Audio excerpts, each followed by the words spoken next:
दलित समाज के लोग माननीय मुख्यमंत्री जी को वोट करने का काम करेंगे।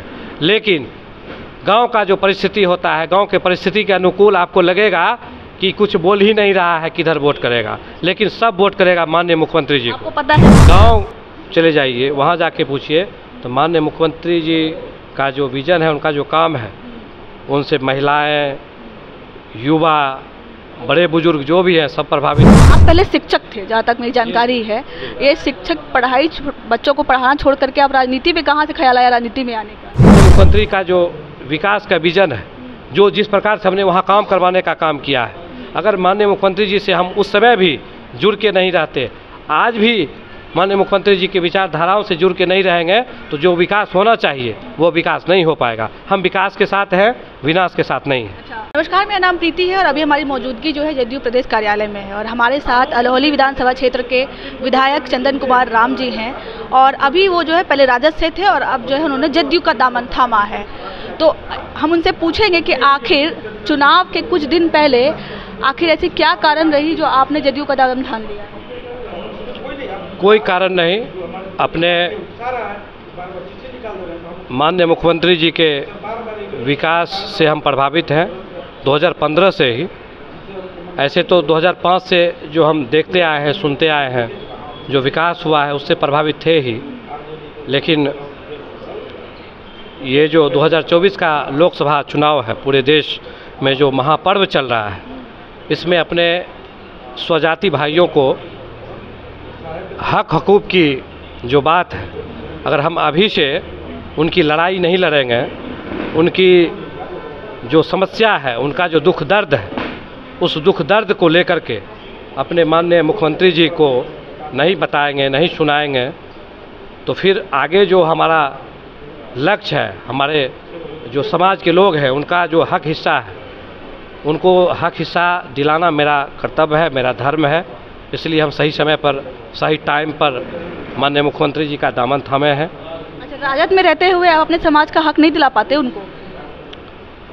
वहाँ आप देखे होंगे कि डिसीजन जो होना चाहिए, सही डिसीजन नहीं हो पाता है, जिसके कारण बहुत सारी दिक्कतें होती हैं। और पॉलिटिक्स में एक सबसे बड़ी बात है, सेल्फ डिसीजन बहुत ज़रूरी होता है। जो सेल्फ डिसीजन माननीय मुख्यमंत्री जी लेते हैं, जिस प्रकार से किसी भी काम को लेकर के, और जो विकास इन्होंने 2005 से किया है, जो विकास सुदूर देहात में पहुंचा है, चाहे बिजली की समस्या हो, पानी की समस्या हो, स्कूल की समस्या हो, या फिर सड़क हो, पुल पुलिया हो, तो उससे लोगों को फ़ायदा हुआ है। नीतीश कुमार जी को जो विकास पुरुष कहा जाता है, उस बात से सहमत है या नहीं है? 100% सहमत हैं, 100% सहमत। इससे हमको लगता है कि सारे गांव चले जाइए, वहां जाके पूछिए तो माननीय मुख्यमंत्री जी का जो विजन है, उनका जो काम है, उनसे महिलाएं, युवा, बड़े बुजुर्ग जो भी हैं सब प्रभावित हैं। आप पहले शिक्षक थे, जहाँ तक मेरी जानकारी है। ये शिक्षक बच्चों को पढ़ाना छोड़ करके आप राजनीति में कहाँ से ख्याल आया राजनीति में आने का? अब हम एक चीज़ बताना चाहेंगे।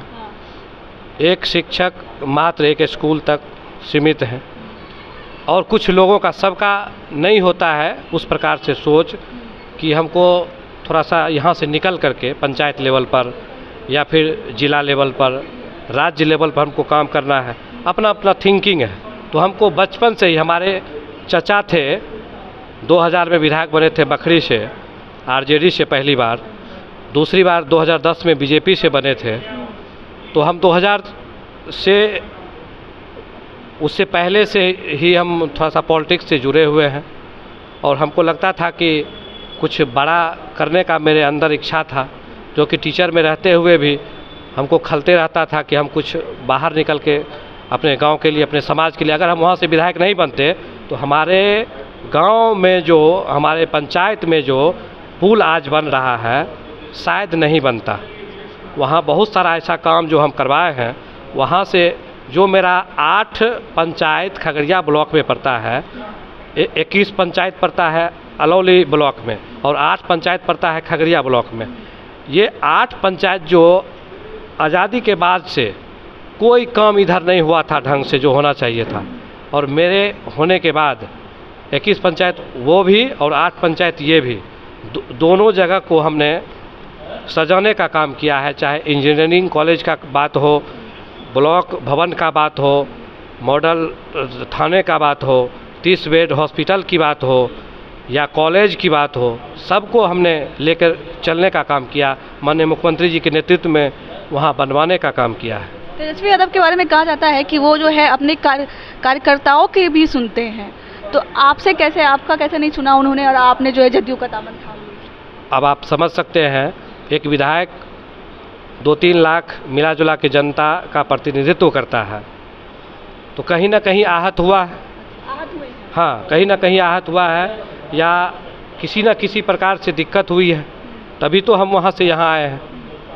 ऐसे तो कोई नहीं ऐसा है जो कि लोग इधर से उधर चले जाते हैं। और ख़ास करके माननीय मुख्यमंत्री का जो विकास का विज़न है, जो जिस प्रकार से हमने वहाँ काम करवाने का काम किया है, अगर माननीय मुख्यमंत्री जी से हम उस समय भी जुड़ के नहीं रहते, आज भी माननीय मुख्यमंत्री जी की विचारधाराओं से जुड़ के नहीं रहेंगे, तो जो विकास होना चाहिए वो विकास नहीं हो पाएगा। हम विकास के साथ हैं, विनाश के साथ नहीं हैं। अच्छा, आप विकास के साथ है, विनाश के साथ नहीं।